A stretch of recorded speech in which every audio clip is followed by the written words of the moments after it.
दोस्तों, आज के इस दुनिया में हर किसी का अपने ऊपर से भरोसा उठ चुका है। इसमें हम आज आपको गौतम बुद्ध ने कई सालों पहले अपने शिष्य को बताई हुई एक बात बताने वाले हैं। वह बात है, सब व्यक्तियों से अलग सोच रखो, तुम्हारे जैसा इस दुनिया में कोई नहीं है। इस बात के पीछे बहुत गहरा रहस्य छुपा हुआ है, तो इसी रहस्य को हम आज गौतम बुद्ध की एक कहानी से जानेंगे। तो चलिए उस कहानी की शुरुआत करते हैं। एक व्यक्ति गौतम बुद्ध के पास गया और बोला, बुद्ध, मैं अक्सर लोगों को यह कहते हुए सुनता हूं कि हम जो सोचते हैं वही बन जाते हैं। इसलिए मैं आपसे जानना चाहता हूं कि हमारा जीवन हमारे विचारों से कैसे जुड़ा है और हमारे विचार हमारे जीवन को किस हद तक प्रभावित करते हैं। बुद्ध ने कहा है कि यह सत्य है कि मनुष्य जो सोचता है वही बन जाता है। कोई भी विचार जिसे हम लंबे समय तक अपने मन में रखते हैं और उसके बारे में बार बार सोचते रहते हैं, हम वैसे ही बन जाते हैं। लोग उन्हीं के साथ अपना निर्माण करते हैं। विचार जिसके बारे में वह लगातार बनता रहता है। व्यक्ति का चरित्र उसके विचारों से भी बनता है। यदि विचार अच्छे हैं तो चरित्र भी शुद्ध होगा, और यदि विचार ही प्रदर्शित हैं तो चरित्र भी बुरा होगा। अगर आप ध्यान से देखेंगे तो पाएंगे कि आपके जीवन का हर पहलू आपके किसी न किसी पहलू से जुड़ा है। आप आज जो भी हैं अपने विचारों की वजह से हैं। आपके विचार अच्छे या बुरे किसी न किसी तरह से आपके जीवन को अच्छा या बुरा बना रहे हैं। हम जैसा सोचते हैं वैसा ही हमारा चरित्र बन जाता है। जिस प्रकार स्वस्थ बीज के बिना कोई वृक्ष विकसित नहीं हो सकता, उसी प्रकार अच्छे विचारों और अच्छे चरित्र के बिना कोई भी मनुष्य सफल नहीं हो सकता। और यदि उसके विचार नकारात्मक हैं तो वह अपने जीवन को गलत दिशा में मोड़ देगा। उसी प्रकार हमारे जीवन में अपने विचारों और कर्मों के माध्यम से कई बीज बोएं, और उस बीज का फल या तो हमें दुख दे सकता है या खुशी। यदि हमने सकारात्मक विचारों के बीज बोए तो हमें सफलता और खुशी मिलेगी, लेकिन यदि बोए गए बीज नकारात्मक विचारों के हैं तो सफलता और दुख साथ साथ चलेंगे। जिन लोगों को आप सफल और महान मानते हैं, वे यहां ऐसे ही नहीं पहुंच गए। उन्होंने अपने विचारों पर नियंत्रण रखकर अपना चरित्र ऐसा बनाया कि और इसी चरित्र के बल पर उन्होंने महानता की ऊंचाइयों को छुआ। तो मूल रूप से आपके अंदर जो विचार हैं, यदि आपके मन में दूसरों के प्रति क्रोध, ईर्ष्या, घृणा है, तो आप बाहर भी वैसे ही होंगे, तो आपको बाहर भी वही मिलेगा। तुम्हें ऐसे लोग मिलेंगे जो तुम्हारे साथ वैसा ही करेंगे। यदि तुम्हारे पास प्रेम, शांति, करुणा है तो तुम वैसे ही बन जाओगे, और आप बाहर भी वैसा ही पाएंगे। और जो ऐसे विचार रखता है उसे सम्मान और प्यार दोनों मिलता है। वस्तुतः मनुष्य अपने जीवन का निर्माता स्वयं है। वह इसे बना या बिगाड़ सकता है। मनुष्य अपने चरित्र का निर्माण अपने कार्यों और विचारों से करता है, अपना समुदाय बनाता है, अपनी किस्मत खुद बनाता है। व्यक्ति ने कहा, लेकिन बुद्ध, मैं अपने विचारों से खुद को कैसे सुधार सकता हूं? बुद्ध ने कहा था कि अगर तुम खुद को सुधारना चाहते हो तो सबसे पहले अपने विचारों पर ध्यान देना शुरू करो। तुम्हें यह देखना होगा कि तुम दिन भर क्या सोच रहे हो। क्या तुम दिन भर मन में बुराई और लोगों के प्रति नफरत पाल रहे हो? आपको बस इस बात पर ध्यान देना है कि आप अच्छाई की ओर जा रहे हैं या बुराई की ओर। जब आप अच्छे से समझ जाएंगे कि आपके दिमाग में अच्छे विचार चलते हैं या बुरे, तभी आप अपने सोचने के तरीके में बड़ा सकारात्मक बदलाव कर पाएंगे। आपके अंदर कभी न खत्म होने वाला खजाना है। आप नहीं जानते कि आप क्या कर सकते हैं, आप किस तरह की अद्भुत शक्तियां प्राप्त कर सकते हैं। आपने महान योद्धाओं और महान लोगों के बारे में तो सुना ही होगा। यदि आपको उनकी शक्तियों पर विश्वास नहीं है, आपको बस यह मानना होगा कि आग के बिना धुआं नहीं होता। जरूर उनमें कुछ तो बात होगी जिसकी वजह से उनके बारे में इतना कुछ लिखा और कहा गया है। तो वे कौन लोग थे जो दुनिया में महान योद्धा और आदर्श के रूप में पूजे जाते थे? अगर हम थोड़ा और गहराई से सोचें तो ये वे लोग थे जिन्होंने अपने भीतर के अटूट रखे खजाने को पहचाना। वे लोग अभ्यास करते रहे और सभी की भलाई करने वाले लोगों की मदद करके खुद को बेहतर बनाते रहे, और वे दुनिया में महान और अमर हो गए। और अगर आप भी ऐसा ही करना चाहते हैं तो सबसे पहले आपको अपने विचारों पर ध्यान देना होगा। बुद्ध ने आगे कहा, एक मानव मन बगीचे से तुलना की जा सकती है। जैसे बगीचे को साफ और सुंदर रखना, समय समय पर उसमें उगने वाले खरपतवार को हटाना पड़ता है, रोज पानी देना पड़ता है, पौधे की देखभाल करनी पड़ती है। उसी तरह हमें अपने मन को भी सुंदर और सकारात्मक बनाए रखने के लिए उसका ख्याल रखना होगा। इसमें से लगातार नकारात्मक विचारों को हटाकर सकारात्मक विचारों को जगह देनी होगी। इसके लिए हमें डर, चिंता, नफरत और ईर्ष्या जैसी भावनाओं से खुद को दूर रखना होगा। और इसके लिए आपको अपने अंदर चल रहे विचारों पर लगातार ध्यान देना होगा। किसी भी व्यक्ति के अंदर उठने वाले विचार और उसका चरित्र अधिकतर उसके आसपास के वातावरण और परिस्थितियों पर निर्भर करते हैं। लेकिन इसका मतलब यह नहीं है कि किसी व्यक्ति की परिस्थिति खराब है, अतः उसके विचार सदैव खराब रहेंगे। वह उन पर ध्यान देकर अपने विचारों को बदल सकता है, और जैसे ही उस व्यक्ति के विचार बदल जाते हैं तो उसका चरित्र और उसके काम करने का तरीका अपने आप बदल जाता है। ये सभी चीजें धीरे धीरे सीखनी होती हैं। विचारों के काम करने के तरीके को समझना होगा। आपको सबसे पहले यह स्वीकार करना होगा कि जो काम सामने वाला कर सकता है वह आप भी कर सकते हैं। आपको बस इसका बार बार अभ्यास करने की जरूरत है, नई चीजें सीखने की जरूरत है। जैसे जैसे आपका मन बदलेगा, आपकी परिस्थितियां भी बदल जाएंगी। आप जो भी विचार बीज रूप में अपने मन में डालते जाएंगे, यह धीरे धीरे आपके चरित्र और आपके कार्यों में दिखना शुरू हो जाएगा। और एक बार वह विचार आपके अंदर जड़ें जमा लेगा तो आपको सफल होने से कोई नहीं रोक सकेगा। लेकिन अगर वह बीज या विचार नकारात्मक है तो आपको भी असफलता से कोई नहीं बचा सकता। इसीलिए अपने विचारों के प्रति बहुत जागरूक रहने की जरूरत है। आप अपने अंदर किस तरह के विचार ला रहे हैं। एक बात हमेशा याद रखना, हमें वह नहीं मिलता जो हम चाहते हैं, बल्कि हमें वह मिलता है जो हम हैं, और हम अपने विचार हैं। इसलिए इच्छा करना और उस इच्छा के बारे में अच्छा सोचते रहना और उसे पूरा करने का प्रयास करना दो बिल्कुल अलग चीजें हैं।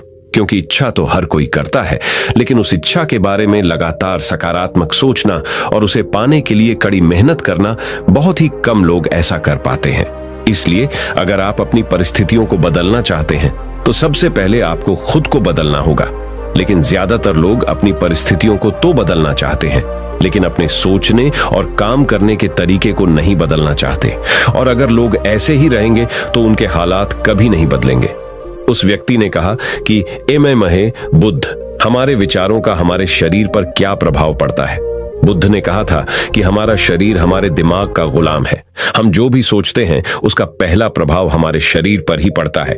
आपने देखा होगा कि जो लोग बहुत अधिक चिंता करते हैं और डरते हैं वे जल्दी बीमार पड़ जाते हैं। साथ ही जो लोग दूसरों से ईर्ष्या करते हैं और हमेशा नकारात्मक सोचते हैं वे भी बहुत जल्द मानसिक और शारीरिक बीमारी का शिकार हो जाते हैं। और अगर आप ऐसा सोचते हैं तो आपके साथ भी ऐसा ही होगा। इसके विपरीत जो लोग हमेशा खुश रहते हैं वे दूसरों के बारे में अच्छा सोचते हैं, हमेशा स्वस्थ रहने के बारे में सोचते रहते हैं, तो उनकी ऊर्जा एक समान हो जाती है और इस ऊर्जा का सकारात्मक प्रभाव सबसे पहले उनके शरीर पर पड़ता है। क्योंकि जिस व्यक्ति का मन शांत होता है उस व्यक्ति के शरीर की आधी बीमारी अपने आप ही खत्म हो जाती है। हम स्वस्थ रहेंगे या बीमार, ये हमारे आसपास के माहौल और परिस्थितियों के अलावा हमारी सोच पर भी निर्भर करता है। एक कमजोर और बीमार विचार हमारे शरीर को भी कमजोर और बीमार बना देता है। आपने अपने आसपास देखा होगा कि जो लोग बीमार होने से सबसे ज्यादा डरते हैं, जो सबसे ज्यादा बीमार पड़ते हैं, इस डर ने लाखों लोगों की जान ले ली है। इसके विपरीत जो लोग अपने शरीर के बारे में अच्छा सोचते हैं वे स्वस्थ और मजबूत महसूस करते हैं, और जिनके विचार शुद्ध होते हैं उनका शरीर स्वस्थ और मजबूत हो जाता है। वैसा ही हमारा शरीर सिर्फ एक उपकरण है और हमारा मस्तिष्क इस उपकरण को नियंत्रित कर रहा है। जैसे अच्छा भोजन हमारे शरीर के लिए जरूरी है, उसी तरह अच्छी सोच यह हमारे शरीर के लिए महत्वपूर्ण है। जैसे ही आपके विचार शुद्ध हो जाएंगे, इसका सबसे पहला असर आपके शरीर पर दिखाई देगा। एक शुद्ध और सकारात्मक दिमाग आपको कभी भी खराब खाना खाने नहीं देगा। इसलिए सबसे पहले अपने दिमाग को सुरक्षित रखें, फिर यही दिमाग आपके शरीर को हर बीमारी से बचाएगा। यदि कोई बीमार और कमजोर व्यक्ति अपने शरीर को पूरी तरह से स्वस्थ बनाना चाहता है तो उसे सबसे पहले अपने शरीर को ठीक करना चाहिए।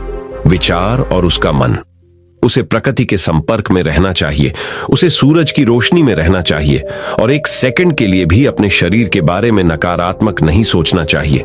वह जैसा स्वास्थ्य चाहता है वैसा ही उसे महसूस करना चाहिए और इसमें पूरा विश्वास है कि वह वैसा बन सकता है। उस व्यक्ति ने कहा, बुद्ध, अब आप मुझे कृपया बताएं कि हमारे विचार हमारे लक्ष्य को कैसे प्रभावित करते हैं।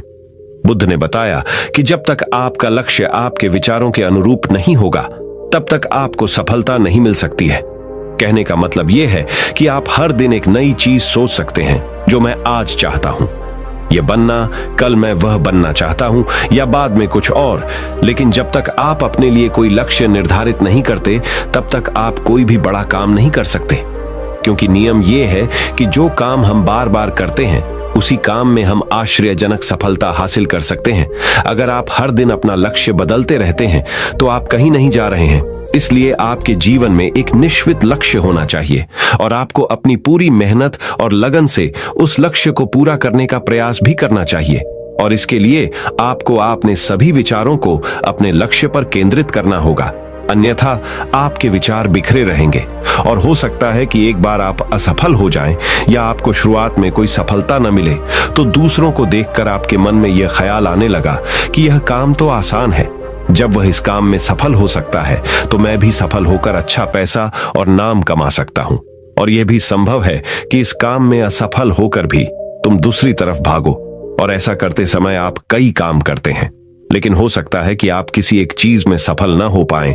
इसलिए आपको पहले एक चीज तय करनी होगी, तभी आपके विचार एक काम पर फोकस कर पाएंगे। अब आपका वह लक्ष्य कुछ भी हो सकता है, चाहे मन की शांति पाना हो या अमीर बनना हो। लेकिन याद रखें, लक्ष्य वही है जो आपके विचारों को एक दिशा में केंद्रित रख सके। यदि आप बार बार अपने लक्ष्य हासिल करने में असफल हो रहे हैं, तो इसका मतलब यह नहीं है कि आप इसे हासिल नहीं कर सकते, बल्कि इसका मतलब है कि आपके पास अपने लक्ष्य को हासिल करने का तरीका गलत है। इसलिए आपको अपना लक्ष्य नहीं बदलना है, बल्कि अपनी सोच और अपने काम करने का तरीका बदलना है। अगर आप ऐसा करेंगे, तो आप धीरे धीरे सीख जाएंगे और अपने लक्ष्य तक पहुंच जाएंगे। अपनी असफलताओं से कभी मत डरो। अगर आप कुछ बड़ा हासिल करना चाहते हैं, तो आपको अंदर से बहुत मजबूत होना होगा, क्योंकि चाहे आप कुछ भी करें, लोग अक्सर आपको अपनी बातों से कमजोर और हताश करने की कोशिश करेंगे। इसलिए अगर आप डरेंगे, तो आप अपने किसी भी लक्ष्य में सफलता हासिल नहीं कर पाएंगे, क्योंकि डर आपकी सभी आशाओं को नष्ट कर देता है और आपके सभी विचार केवल आपके डर तक ही सीमित रह जाएंगे। और डर डर कर आप अंततः खुद को शारीरिक और मानसिक रूप से बीमार बना लेते हैं। तब आपको समझ आएगा कि आपने अपने झूठे डर के एहसास में कितनी बड़ी गलती कर दी है, और फिर आपके लिए खुद को उस स्थिति से बाहर निकालना बहुत मुश्किल हो जाएगा। इसलिए सबसे पहले एक लक्ष्य बनाएं, ताकि आपके विचार उस पर केंद्रित हो सके। उसके बाद अगर आप बार बार असफल होते हैं, तो भी घबराएं नहीं, क्योंकि यह लक्ष्य हासिल करने का ही एक हिस्सा है। और पूरा विश्वास रखें कि आप जरूर सफल होंगे, और एक दिन तुम भी हो जाओगे, उस व्यक्ति ने कहा। बुद्ध, विचारों और मन की शांति के बीच क्या संबंध है? बुद्धा ने बताया कि मन की शांति एक ऐसा खजाना है जिसे दुनिया के 1% लोग भी हासिल नहीं कर सकते, और जिसने ये खजाना हासिल कर लिया है, वह दुनिया के सबसे भाग्यशाली व्यक्ति हैं। वह भीड़ में अलग दिखता है। यह कहना उतना आसान नहीं है जितना लगता है। मन की शांति केवल लंबे समय तक आत्मनियंत्रण के माध्यम से ही प्राप्त की जा सकती है। जब कोई व्यक्ति खुद को समझता है और दुनिया प्यार और प्यार के बीच के अंतर को समझती है, उसके अंदर नफरत, डर और ईर्ष्या जैसी भावनाएं खत्म हो जाती हैं। तब एक दिन व्यक्ति को मन की सच्ची शांति मिल सकती है, और यही हर इंसान का अंतिम लक्ष्य भी है। एक शांत व्यक्ति सबसे खराब परिस्थितियों में भी खुद को नियंत्रित कर सकता है। एक शांत व्यक्ति के पास जितनी मानसिक शक्ति होती है, उतनी किसी और के पास नहीं होती। शांत व्यक्ति का अर्थ है वह व्यक्ति जिसका मन पूर्णतः शांत हो, क्योंकि जैसे ही आपका मन शांत हो जाता है, आपके सभी विचार शांत हो जाएंगे, और तब आपको महसूस होगा कि सचमुच आपका दिमाग कितना शक्तिशाली है। जैसे ही आपको मानसिक शांति मिलेगी, आप महसूस करेंगे कि आपकी मानसिक शक्ति इतनी बढ़ गई है कि आपके लिए सब कुछ आसान हो गया है। आप जहां भी हों, आपकी परिस्थितियां जो भी हों, आप खुद को स्वीकार करना शुरू कर देंगे। आप हमेशा खुश रहेंगे। और अगर आप यह मुकाम हासिल करना चाहते हैं, तो इसकी शुरुआत आपको अपने विचारों से करनी होगी। अपने विचारों पर नियंत्रण, और अपने विचारों पर यह नियंत्रण आप केवल और केवल ध्यान के माध्यम से ही प्राप्त कर सकते हैं। इतना कहकर बुद्ध चुप हो गए और ध्यान करने लगे, और वह व्यक्ति भी उनको प्रणाम करके चला गया।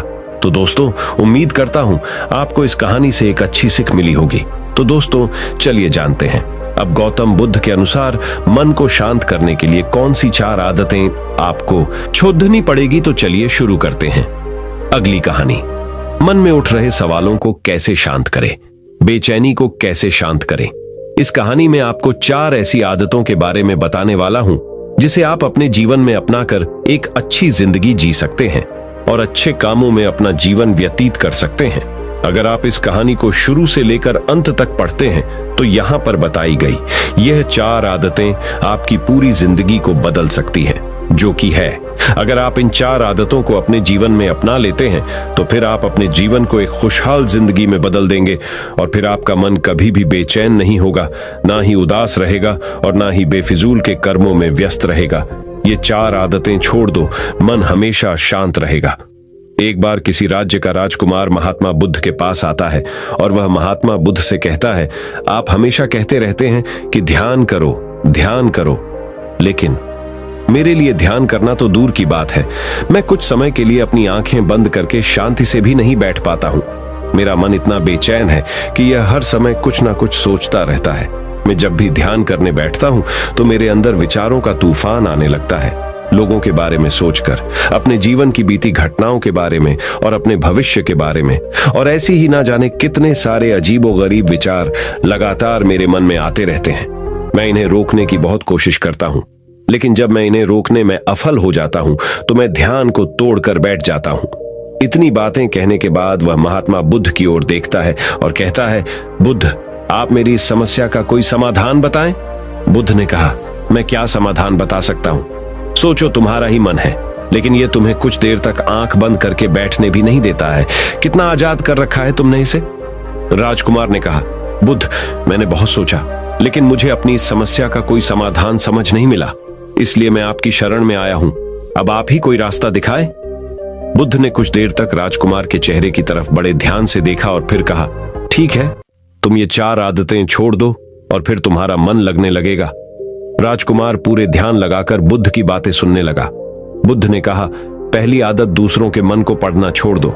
तुम और तुम्हारे जैसे ज्यादातर लोग यही गलती कर रहे हैं कि वो दूसरों की मन की बातों को पढ़ने का प्रयास कर रहे हैं कि अच्छा, सामने वाला मेरे बारे में ऐसा सोच रहा है, और यही एक आदत तुम्हें सबसे ज्यादा बेचैन और परेशान कर रही है। ज्यादातर उत्सवों पर लोग दूसरों के मन की बातों को गलत और नकारात्मक तरीके से ही पढ़ते हैं, जैसे कि लोग अवसर सोचते हैं कि दूसरे लोग उनकी तरक्की से जलते हैं, उसे नीचा दिखाना चाहते हैं, उसे पसंद नहीं करते, उसकी मदद नहीं करना चाहते, और ऐसी ही ना जाने कितनी सारी नकारात्मक बातें ये लोग दूसरों के प्रति अपने अंदर बैठा लेते हैं। फिर उनके बारे में ही सोचते रहते हैं, उनसे बदला लेने के तरीके सोचते रहते हैं, उन्हें नीचा दिखाने के मौके ढूंढते रहते हैं, और दूसरों के प्रति यही नकारात्मक सोच इन्हें दुखी करती है। और फिर ये लोग बेचैनी महसूस करते हैं, इसलिए दूसरे लोग क्या सोच रहे हैं इसका अनुमान लगाना बंद करो। दूसरे लोगों के विचारों को पढ़ने की कोशिश करना बंद करो। अगर पढ़ना ही है तो खुद के विचारों को पढ़ना शुरू करो कि तुम्हारे अंदर क्या चल रहा है। कहीं तुम नकारात्मक सोच, शिकायत या बुराई करने जैसी आदतों के शिकार तो नहीं हो रहे हो। बुद्ध ने कहा, दूसरी आदत ये सोचना कि असफल हो गए हो तो लोग हंसेंगे। हंसने दो। लोगों को असफलता पर हंसना तो लोगों का धर्म है, क्योंकि अगर तुम सफल हो जाते तो यही तो वो लोग हैं जो तुम्हारी तारीफ करते, तुम्हें सम्मान देते, तुम पर गर्व करते। अगर तुम अपनी सफल होने पर दूसरों से तारीफ की उम्मीद करते हो तो अपनी असफलता पर उनके हंसने से तुम्हें दुखी नहीं होना चाहिए। और समस्या ही यही है कि हम इंसान असफलता को बुरा मानते हैं, जबकि असफल होना सफल होने से भी ज्यादा जरूरी है, क्योंकि बिना असफल हुए सफल इंसान के अंदर घमंड और दूसरों को खुद से छोटा समझने की भावना पैदा करती है, जबकि असफलता हमें विनम्र रहना, धैर्य रखना और लगातार प्रयास करना सिखाती है। इसलिए असफलता को बुरा मत समझो, और अगर तुम्हारे काम में असफल होने की संभावना नहीं है तो इसका अर्थ है कि तुमने अपना लक्ष्य अपनी क्षमताओं से छोटा बनाया है। और अगर लोग तुम पर हंस नहीं रहे, तुम्हें ताने नहीं मार रहे हैं, तुम्हारी बुराई नहीं कर रहे हैं, तो तुम अंदर से मरे हुए, तुम अपने मानसिक सीमाओं से बाहर जाकर कुछ नया करने का प्रयास नहीं कर रहे हो, क्योंकि असफल भी वही होता है जो कुछ नया करने का प्रयास करता है। और एक बात हमेशा याद रखना, अगर तुम्हारे अंदर असफल होने का साहस नहीं है तो तुम कभी भी बड़ा लक्ष्य हासिल नहीं कर सकते जो तुम करना चाहते हो। इसलिए असफल होने और लोगों के हंसने से डरना बंद कर दो। बुद्ध ने आगे कहा, तीसरी आदत, समय को काटना छोड़ दो। लोगों को लगता है कि वो समय को काट रहे हैं, लेकिन असल में समय हर बार उन्हें काट रहा है। लोगों के द्वारा समय को व्यर्थ के कामों में बर्बाद करने का केवल एक ही कारण है, और वह ये है कि उन्हें लगता है कि उनके पास बहुत समय है, जबकि सच्चाई ये नहीं है, क्योंकि उनसे पहले वाले लोगों को भी यही लगता था कि उनके पास बहुत समय है, लेकिन उन्हें पता नहीं चल पाया कि कब समय बीत गया और उनका बुलावा आ गया। और जब तक उन्हें अपनी गलती का एहसास हुआ, तब तक समय उनके हाथ से निकल चुका था। बस पश्चाताप रह गया था कि सारा जीवन व्यर्थ के कामों में बर्बाद कर दिया, और फिर वो चले गए इस दुनिया से बिना खुद को जाने, बिना इस जीवन की सच्चाई को समझे। इसलिए जब तक यह जीवन है, इसे अच्छे कामों में लगाओ, खुद को जानने में, दूसरों की मदद करने में, लोगों को सही राह दिखाने में, मानवता के कल्याण में। और दूसरी बात, समय को बर्बाद करने से आज तक किसी को खुशी नहीं मिली है। हालांकि समय काटने से तुम्हें क्षणिक खुशी तो महसूस हो सकती है, लेकिन जब तुम्हें होश आता है और तुम देखते हो कि कितना सारा समय बर्बाद किया जा चुका है, तब तुम्हें खुद पर क्रोध आता है और तुम पश्चाताप के भाव से भर जाते हो। और फिर यही पश्चाताप का भाव तुम्हारे अंदर तनाव पैदा करता है और तुम बेचैन हो जाते हो और लगातार अपनी उस गलती के बारे में सोचते रहते हो। फिर तुम्हारा किसी भी काम में मन नहीं लगता और तुम उदास रहने लगते हो, और यह चक्र लगातार चलता रहता है, जिसकी शुरुआत हुई थी समय को काटने से। इसलिए समय को काटना बंद करो और वो करना शुरू करो जो जरूरी है। बुद्ध ने कहा, चौथी आदत ये सोचना छोड़ दो कि मुझसे बड़े बड़े लोग नहीं कर पाए तो मैं कैसे कर पाऊंगा। असल में दूसरों से खुद की किसी भी चीज में तुलना करना ही व्यर्थ है। सबकी परिस्थितियां अलग हैं, सबकी सोच अलग है। और क्या हुआ? अगर दूसरे नहीं कर पाए तो हो सकता है कि तुम ही कर जाओ, क्योंकि अक्सर वही लोग इतिहास रचते हैं जिनसे ज्यादा उम्मीद नहीं होती। और फिर हो सकता है कि जिसे तुम बड़ा समझ रहे थे, जिसके लिए तुम सोच रहे थे कि उसने बहुत मेहनत की है, बहुत प्रयास किया है, उसने कभी उतना प्रयास किया ही ना हो, केवल मेहनत करने का दिखावा किया हो। क्योंकि ज्यादातर लोग कभी उतनी मेहनत करते ही नहीं हैं जितनी उन्हें अपने लक्ष्य प्राप्ति के लिए करनी चाहिए, और दूसरे लोगों के सामने यह दिखाने का प्रयास करते रहते हैं कि मैंने तो बहुत मेहनत की थी, लेकिन मेरी किस्मत ही खराब थी। और यही वो लोग हैं जो दूसरों को बातों ही बातों में कहते रहते हैं कि जब इतनी मेहनत करने के बाद मैं सफल नहीं हो पाया तो तुम कैसे हो पाओगे। लेकिन अंदर ही अंदर ये इस बात को जानते हैं कि उन्होंने कभी उतनी कोशिश नहीं की थी जितनी उन्हें करनी चाहिए थी। ये बस दूसरों की नजरों में अपनी इज्जत बचाने के लिए, और इस डर से किए कहीं दूसरा व्यक्ति इनसे आगे ना निकल जाए, ये अपने अधूरे प्रयास से घबराते रहते हैं और दूसरों को डराते रहते हैं कि जब मैं नहीं कर पाया तो तुम कैसे कर पाओगे। इसलिए किसी दूसरे असफल व्यक्ति को देखकर यह सोचना छोड़ दो कि तुम यह सफल हो जाओगे। तुम बस अपना सर्वश्रेष्ठ प्रयास करो और बाकी सब समय पर छोड़ दो। बुद्ध ने आगे कहा, अगर तुमने ये 4 आदतें छोड़ दी तो तुम्हारा मन एकदम शांत हो जाएगा और फिर तुम जहां चाहो वहां अपना मन लगा सकते हो।